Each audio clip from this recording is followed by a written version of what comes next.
Hey guys and dolls, how are you? I hope you are well. So, what I want to talk to you today about is, or talk about today, get my words all twisted up and scrambled. Anyway, for those of you who are subscribed, thank you, thank you, thank you. If you're not subscribed, join the party. Hit subscribe and the bell icon to be notified of future videos, okay? Etc., etc., etc. When I give advice on this channel or when I talk to you guys, I'm addressing normal people. And the reason I say that is because not everybody is normal. As you know, I have dealt with numerous personality disordered people, and they are malicious, they are sadistic, they are emotionally sadistic, they are manipulative, manipulating. And so when I talk to you guys, I'm addressing the normal people, because people who are personality disordered are not normal, and they will never be normal. They will be closer to normal if they go to therapy, and they're not. So I am addressing people who are normal, who don't feel the need to destroy other people and don't get off on it. And then when your tears drop, they get an orgasm. So I'm not talking about those people. I'm talking about people who are normal or relatively close to it. So, obviously, some of us have been significantly hurt, and as a result,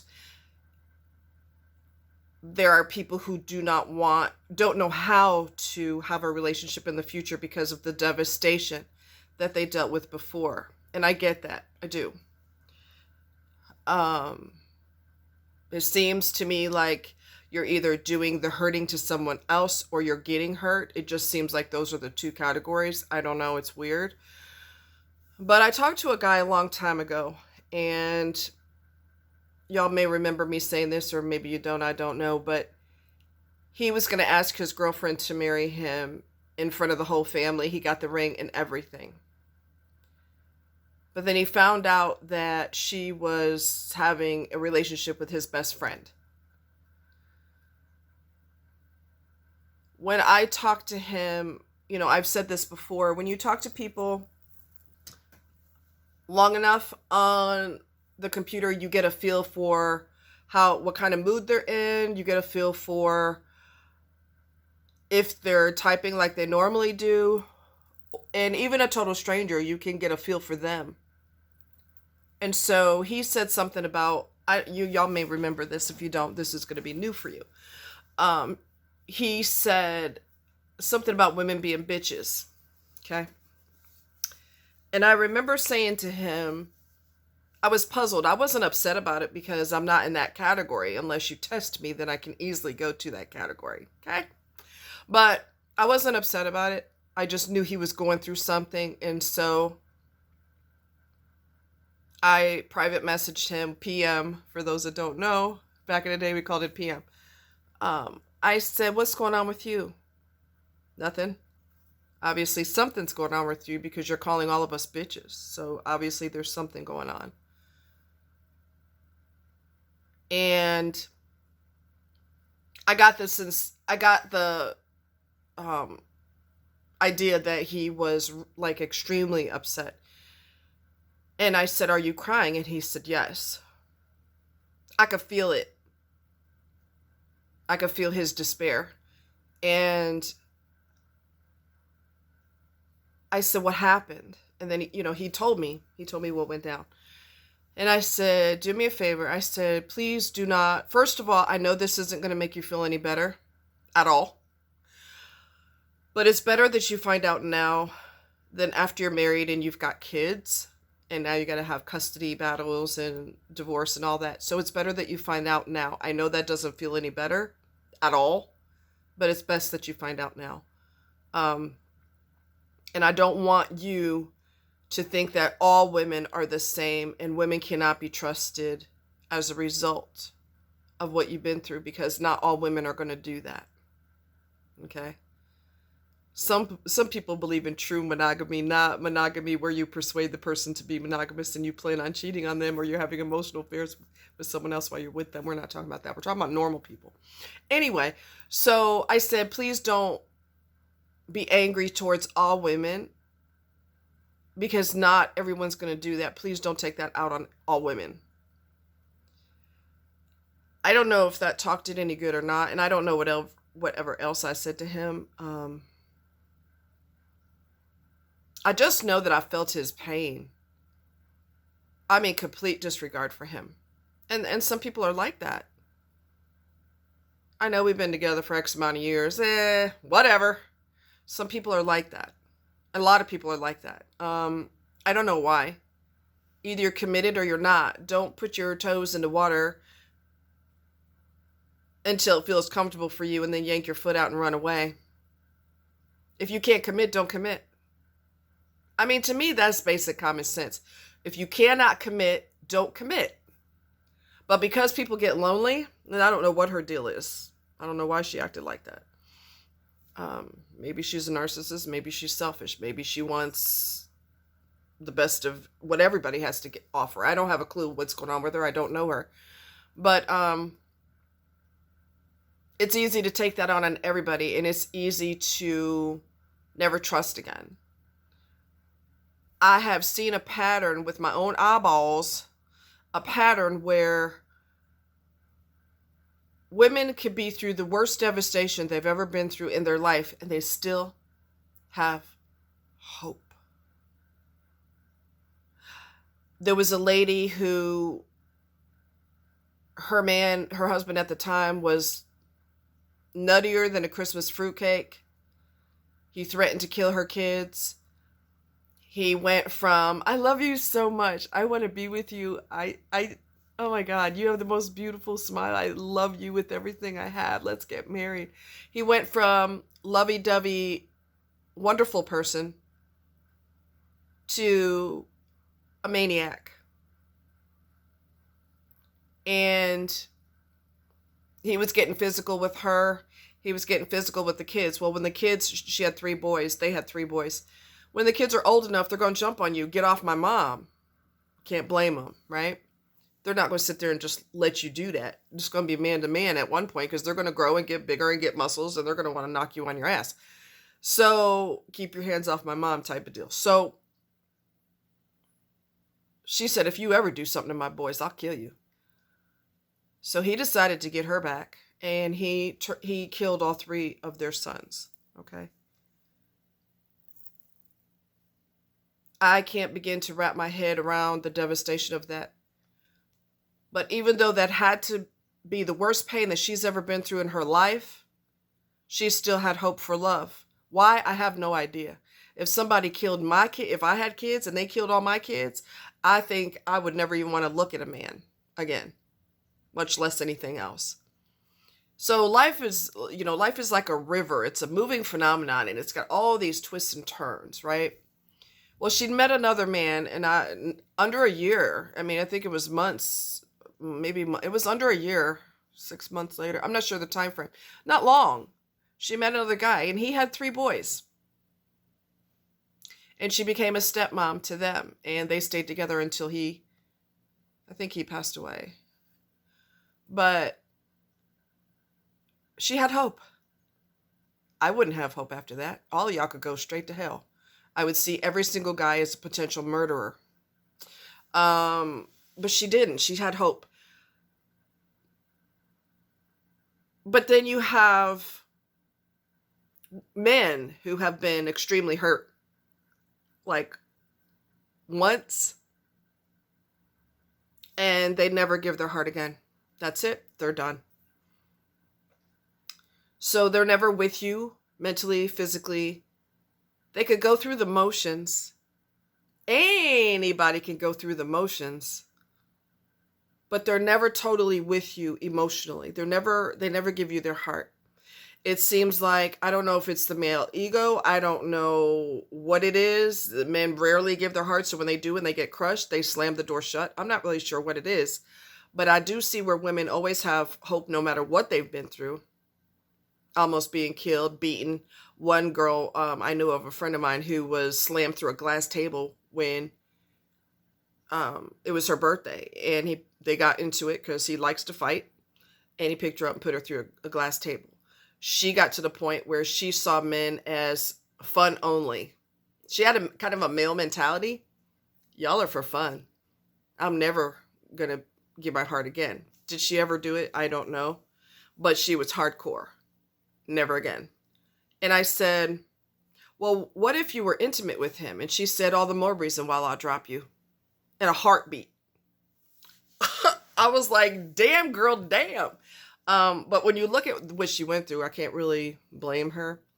But if someone were to say, listen, I've been through the worst of the worst. I don't even know if I want another relationship. How do I go about it?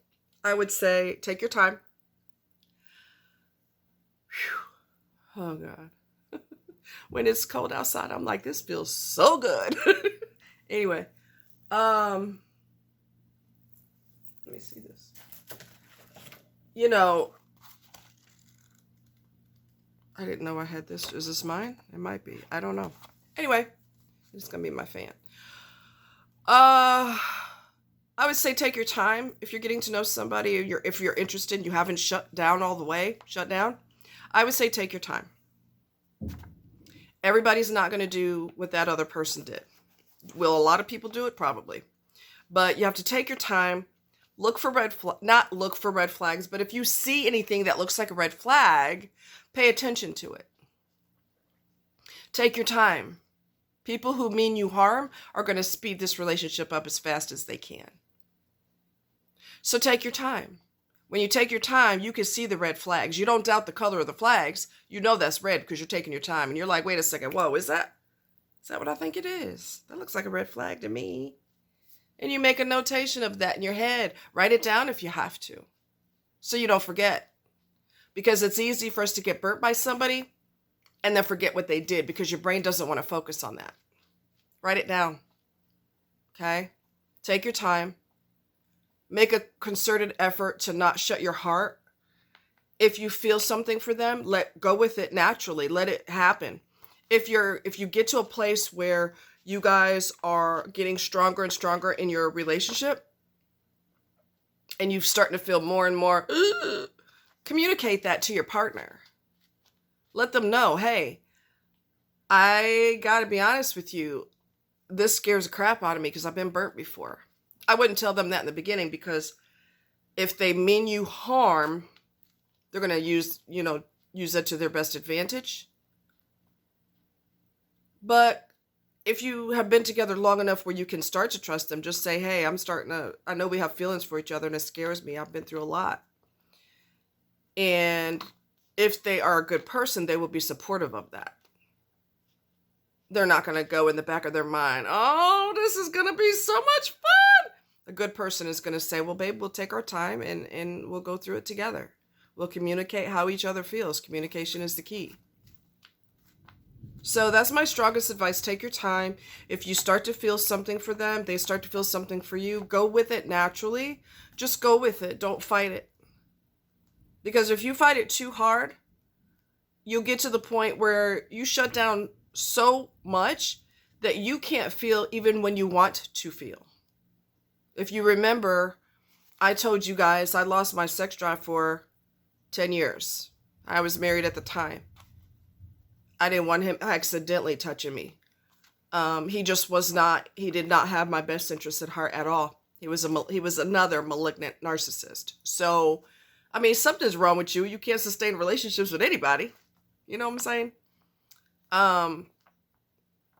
People don't like being manipulated, so they're going to dump you. Anyway, so for normal people, as I keep reiterating, normal people, when you feel something and that person feels for you, go with it.